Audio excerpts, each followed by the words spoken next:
Bonjour à tous et bienvenue sur la CBM dans la santé par les plantes.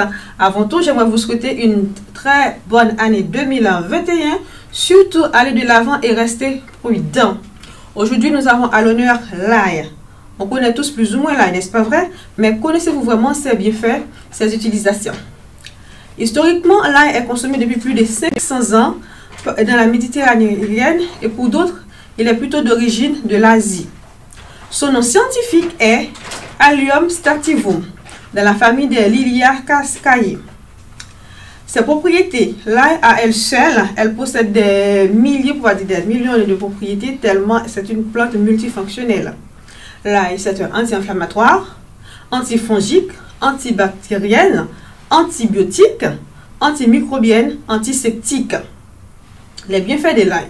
Dans la cuisine, elle relève nos plats, n'est-ce pas vrai? Elle est facile à utiliser. On distingue aussi plusieurs variétés de l'ail. En effet, l'ail est aussi riche en vitamines. Elle est riche en vitamines A, B, C, E. Elle contient du soufre, du potassium, du calcium, du zinc et du sélénium. Elle réduit les maladies cardiovasculaires. Oui, mes amis, l'ail est aussi utilisé pour les maladies cardiovasculaires. Elle prévient la formation des caillots sanguins.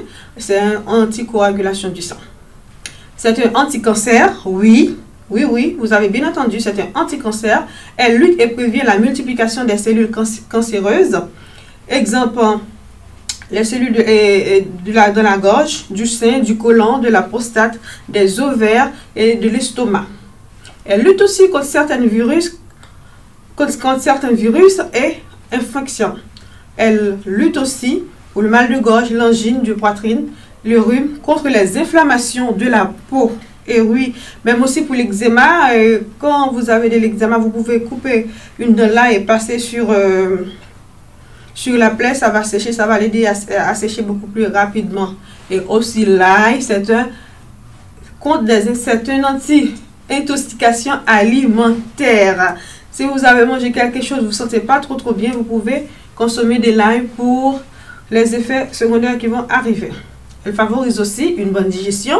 Elle nous aide à garder la ligne. Et oui, pour garder la forme, garder la ligne. L'ail est aussi bon, mes amis. Vous voyez comment l'ail est important pour être consommé. Les effets secondaires. Comme toute autre chose, manger en trop grande quantité, elle peut provoquer des odeurs corporelles, des flatulences, qu'on appelle des gaz, des sensations de brûlure, des vomissements, même des sensations de fatigue. Il y a aussi pour des gens qui ne supportent pas l'odeur de l'ail aussi. Donc, il y a aussi des effets allergiques.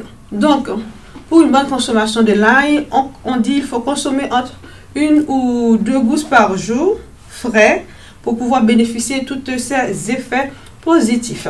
Sur ce, mes amis, je vous dis à très bientôt sur la CBM et surtout, consommez les plantes naturelles, frais, bons pour la santé. N'oubliez pas que la santé, c'est notre capital.